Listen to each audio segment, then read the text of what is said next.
Good afternoon, children. Today we will conduct English online class.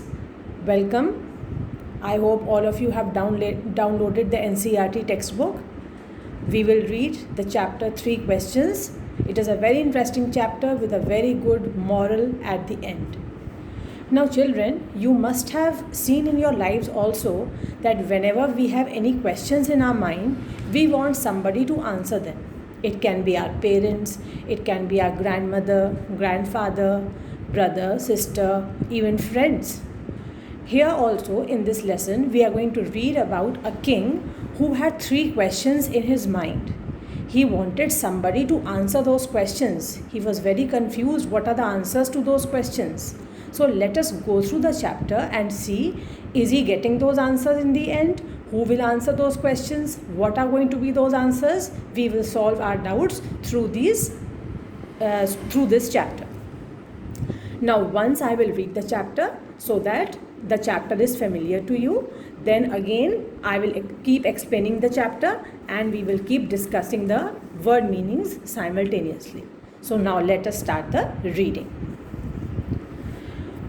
A king has 3 questions and he is seeking answers to them. What are the questions?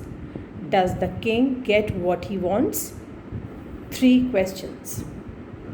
The thought came to a certain king that he would never fail if he knew 3 things. These 3 things were: what is the right time to begin something? Which people should he listen to? What is the most important thing for him to do? So now, children, please underline these 3 questions for which the king wants answers. What is the right time to begin something? Which people should he listen to? What is the most important thing for him to do?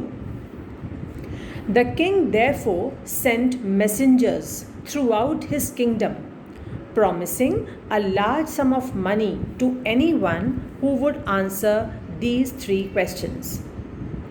Many wise men came to the king, but they all answered his questions differently. So, what happened when he asked these 3 questions to different people?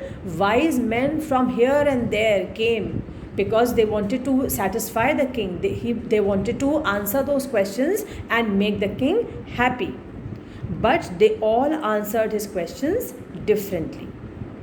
In reply to the first question, some said the king must prepare a timetable and then follow it strictly. Like we follow timetable in the school, we follow the timetable very strictly.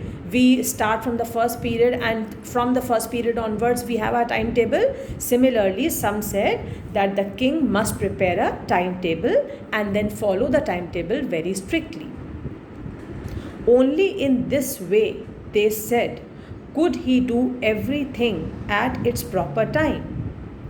Others said that it was impossible to decide in advance the right time for doing something. Now, some people said that the timetable is a must, but others said that timetable is not going to help because we cannot decide in advance, we cannot decide beforehand the right time for doing everything.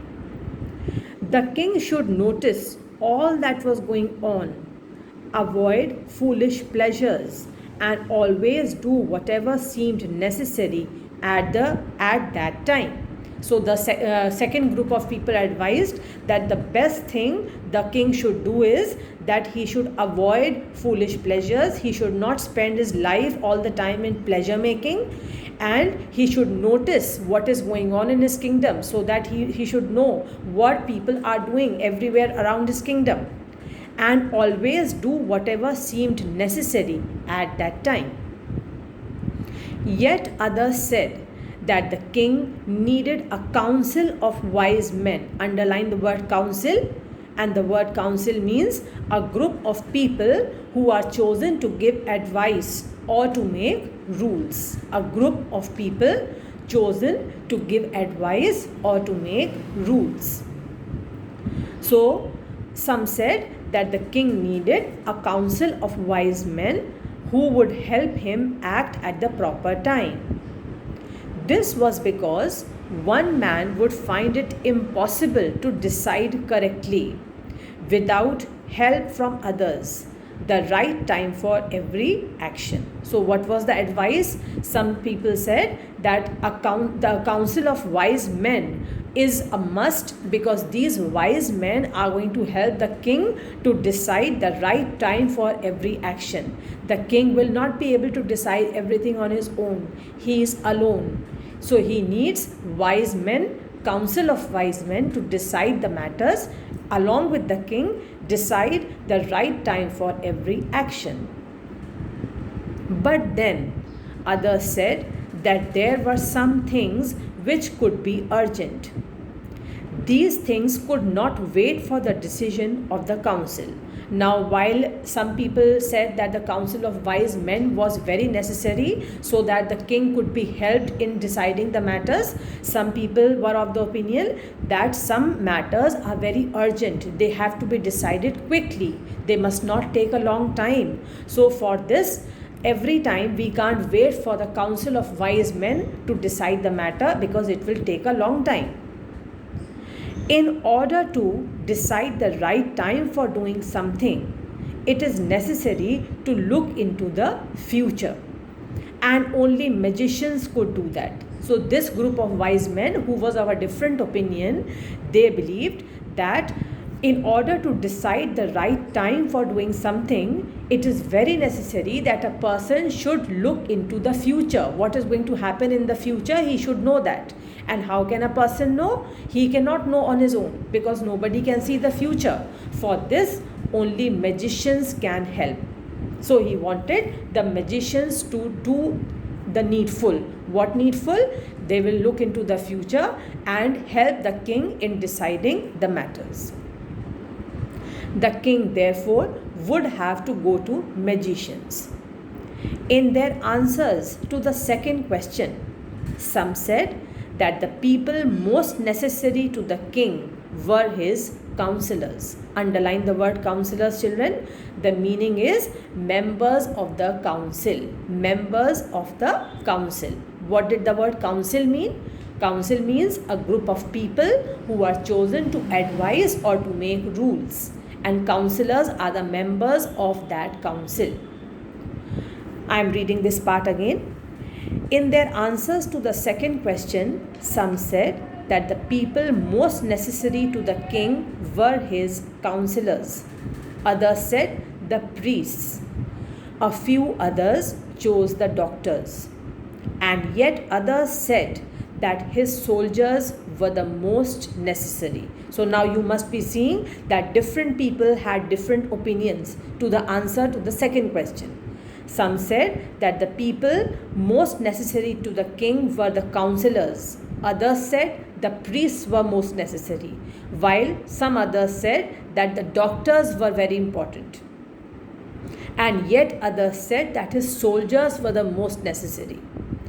To the third question, some said science. They said that science is going to help in deciding the matters, in deciding the answer to the second question, that who is the person most necessary to the king. Others chose fighting, and yet others religious worship. As the answers to his questions were so different, the king was not satisfied and gave no reward. He was very confused because everybody was giving different answers. Some were saying doctors, some were saying priests, some were saying counselors, some were saying scientists, some were saying magicians. So whom should the king listen to? He was very confused, and he did not give the reward to anyone because no answer satisfied him. Instead, he decided to seek the advice of a certain hermit. Now underline the word hermit. It is a very important word in this lesson. The word hermit means a person who lives alone and leads a simple life. A person who lives alone and leads a simple life is a hermit. I am reading this part again, children. As the answers to his questions were so different, the king was not satisfied and gave no reward. Instead, he decided to seek the advice of a certain hermit who was widely known for his wisdom. The hermit lived in a wood. Underline the word wood. The word wood here means forest. The hermit lived in a wood which he never left. He saw no one but simple people, and so the king put on ordinary clothes. He saw no one, that means he lived alone. He did not meet many people, he did not meet anyone, and he lived a very simple life.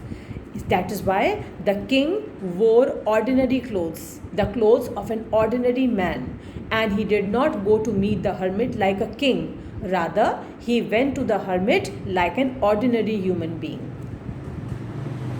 So the king put on ordinary clothes.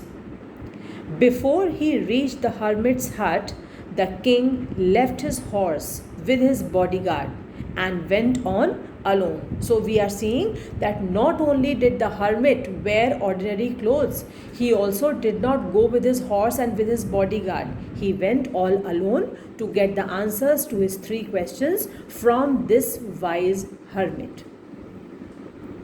As the king came near the hermit's hut, he saw the hermit digging ground in front of his hut. He greeted the king and continued digging. The hermit was old and weak, and as he worked, he breathed heavily. Why was he breathing heavily? Because he was old, he was weak, and he was digging the ground which needed a lot of labor. He was doing hard work. That is why he was breathing heavily. The king went up to the hermit and said, "I have come to you, wise hermit, to ask you to answer 3 questions. How can I learn to do the right thing at the right time? Who are the people I need most? And what affairs are the most important?" These 3 were his questions. The hermit listened to the king but did not speak. He went on digging. "You are tired," said the king. "Let me take the spade and work in your place." Spade is that weapon which you can see in this picture also. He is holding the spade in order to dig the ground. So the king said that you are tired, you give me the spade and I will help you in your work. "Thanks," said the hermit, giving the king his spade. Then he sat down on the ground. When the king had dug 2 beds, beds means small patches of ground for plants, small patches of ground for sowing plants. When the king had dug 2 beds, he stopped and repeated his questions. The hermit gave no answer, but stood up, stretching out his hand for the spade. That means he wanted the king to return his spade back to him, and said, "Now you rest and let me work."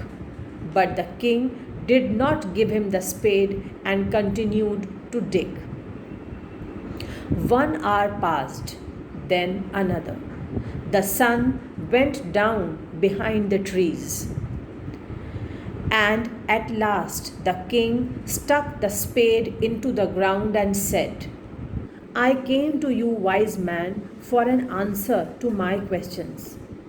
If you can give me no answer, tell me so, and I will return home." "Here comes someone running," said the hermit. So now what happened? The king was very disappointed. He was disappointed because he had come with lot of hope in his heart that the hermit is going to answer those 3 questions and make the king happy and satisfied. But till now, the hermit had not given any answer to those 3 questions. And the king was disappointed, he was unhappy, he was sad, because he thought that if the hermit has decided that he is not going to answer those questions, he must tell the king so that the king may go back, he may return. At this moment, the hermit tells the king, "Look, somebody is running and coming towards this side." Here comes someone running," said the hermit. The king turned round and saw a bearded man running towards them. His hands were pressed against his stomach, from which blood was flowing. When he reached the king, he fainted. Underline the word fainted. The word fainted means lost consciousness. I think, children, you are studying through online textbook, so you can't underline. As I have said, underline, you can't underline here. You must note down the words and write down their meanings so that you can learn them. When he reached the king, he fainted and fell to the ground. The king and the hermit removed the man's clothing and found a large wound in his stomach. The king washed and covered it with his handkerchief, but the blood would not stop flowing. The king redressed the wound until at last the bleeding stopped. Redressed the wound means he dressed and dressed the wound again so that he could give some comfort to the wounded man. The king redressed the wound until at last the bleeding stopped. The man felt better and asked for something to drink. The king brought fresh water and gave it to him. By this time, the sun had set and the air was cool. The king, with the hermit's help, carried the wounded man into the hut and laid him on the bed. The man closed his eyes and lay quiet. The king, tired by his walk and the work he had done, lay down on the floor and slept through the night. When he awoke, it was several minutes before he could remember where he was and who the strange bearded man lying on the bed was. So, when the king woke up the next day, he did not understand who was that bearded man. He did not recognize that bearded man. He was thinking in his mind, who is that fellow who is lying on the bed? Who is that bearded man who is lying on the bed? "Forgive me," said the bearded man in a weak voice, when he saw that king was awake. "I do not know you and have nothing to forgive you for," said the king. Now when the bearded man is asking the king, "Please forgive me," the king is surprised because till now the king did not know who was this bearded man. And he says, "I don't know you. I don't know why I should forgive you. Why you are asking for forgiveness? I don't know. I don't recognize you. I do not know you and have nothing to forgive you for," said the king. "You do not know me, but I know you." Who is saying this? The bearded man is saying that the king, he is talking to the king and saying that you don't know me, but I know you. "I am that enemy of yours who swore revenge on you." I am that enemy of yours who swore revenge on you. That means I am that enemy who had promised that I will take revenge from you. I am that enemy of yours who swore revenge on you, because you put my brother to death and seized my property. Now, this is the secret of his revenge. He says, the bearded man is talking to the king and saying that you don't know me, but I know you. You are that person who had killed my brother, and I want to take revenge from you. You had not only killed my brother, you had also taken away my property. Seized means to take something by force. So he says that you have not only killed my brother, you have also taken my property by using force. And for this reason, I have become your enemy. I want to kill you. I had come here with the intention of killing you. I am reading this paragraph again, children, because this is a very important paragraph. You do not know me, but I know you. I am that enemy of yours who swore revenge on you, because you put my brother to death and seized my property. I knew you had gone alone to see that hermit, and I made up my mind to kill you on your way home. So the bearded man is saying that I have been watching you. I saw that you had gone to the hermit all alone, and I had decided, I had made up my mind, means I had decided that when you will return home, I will kill you on your way. Please pay attention. I am reading this line again. Because you put my brother to death and seized my property, I knew you had gone alone to see that hermit, and made up my mind to kill you on your way home. But the day passed and you did not return. Now the bearded man was waiting for the king to return home, but the king did not return on the expected day. I knew you had gone alone to see that hermit, and made up my mind to kill you on your way home, but the day passed and you did not return. So I left my hiding place and I came upon your bodyguard. That means I came out from my hiding place, from the place where I was hiding and looking for an opportunity, so that when you return home, I may kill you. I came out from that hiding place and I came upon your bodyguard. That means I attacked your bodyguard first, who recognized me and wounded me. When he was trying to attack the bodyguard in return attacked and wounded the bearded man. I escaped from him, but I should have died if you had not dressed my wounds. I escaped from him. From him means from the bodyguard. But I should have died if you had not dressed my wounds. So who took care of that bearded man? The king. The king redressed the wounds. If you remember, we have read just now that the king redressed the wounds, took care of that bearded man. The bearded man is saying that I am so thankful to you. Had you not redressed the wounds, had you not taken care of me, I would have died by now. So I left my hiding place and I came upon your bodyguard, who recognized me and wounded me. I escaped from him, but I should have died if you had not dressed my wounds. I wished to kill you, but you have saved my life. Now, if I live, I will serve you as your most faithful servant and will order my sons to do the same. Now he is very happy. This bearded man is very happy and he is very, very thankful. Why is he thankful? Because it is only because of that king that he is alive. Otherwise, he was so badly wounded by the bodyguard that he would have died.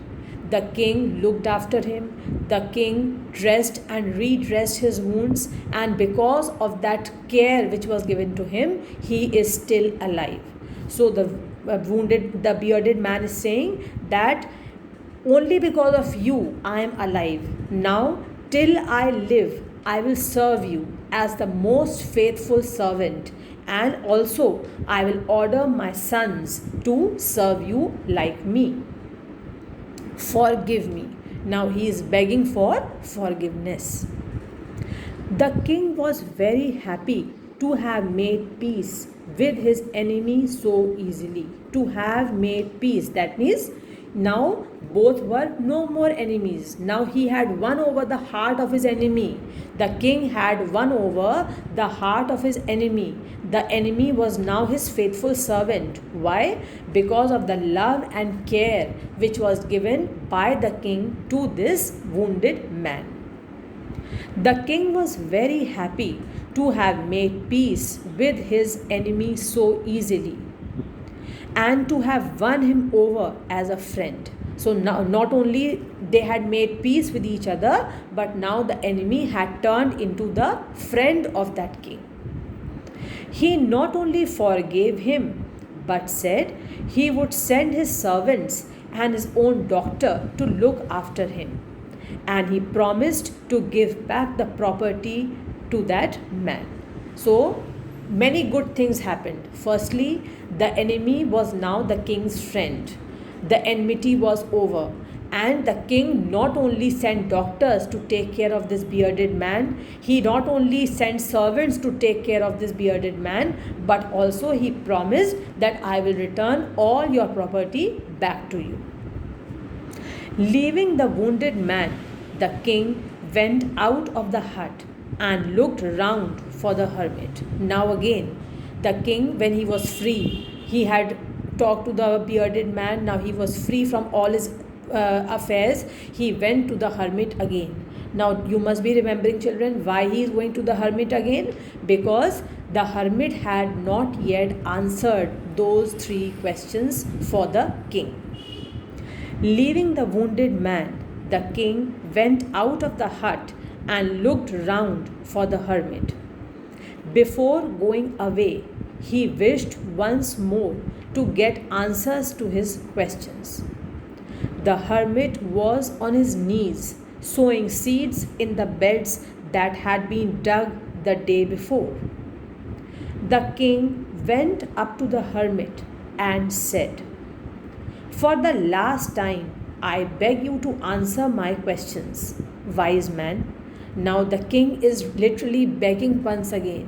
He is begging before the hermit and requesting him that please answer my questions. I am requesting you for the last time. Now if he doesn't answer, then the king is going to return back to his home. "You have already been answered," said the hermit, still bending down to the ground and looking up at the king as he stood before him. Now please pay attention, children, because this is a very, very important part of the story, because now the king is going to get answers to his 3 questions. I am reading this again. "You have already been answered." The hermit is saying to the king that why should I answer your questions now? You have got your answers. You must realize that your answers are with you now. Your questions have been answered. "You have already been answered," said the king, said the hermit, still bending down to the ground and looking up at the king as he stood before him. "How have I been answered? What do you mean?" Now the king is very surprised. Not only surprised, he is even confused. He is asking the hermit, "How has my questions been answered? Nobody has answered my questions. You have also not answered my questions, but you are saying that I have got the answers. How have my questions been answered? What do you mean by this?" "Do you not see?" replied the hermit. "If you had not pitied my weakness yesterday and had not dug these beds for me, you would have gone away." Now children, you must be remembering that earlier when we were reading the previous page, the king was asking the hermit that please answer my questions, otherwise I will return back home. Now when the king saw that the hermit was very old and weak, he took the spade from his hand and he requested that the king is going to help the hermit in digging the ground, in digging the beds. So the hermit is saying, "If you had not pitied my weakness yesterday and had not dug these beds for me, you would have gone away. Then that man would have attacked you and you would have wished you had stayed with me." Now the hermit is saying that if you did not stay yesterday, you would have gone back home. Then while on your way back home, this bearded man would have attacked you and would have tried to kill you. Then you would have thought that why I did not stay with the hermit. Then that man would have attacked you and you would have wished you had stayed with me. So the most important time was when you were digging the beds. This is a very important part of the chapter, children. Please pay a lot of attention. The hermit is saying that that time was the most important time for you when you were digging the beds. And I was the most important man, and to do me good was your most important business. So the most important time was when the king was digging the beds for the hermit. The most important man was the hermit himself. Why he has been called the most important man? Because it was only for him that the king had stayed back.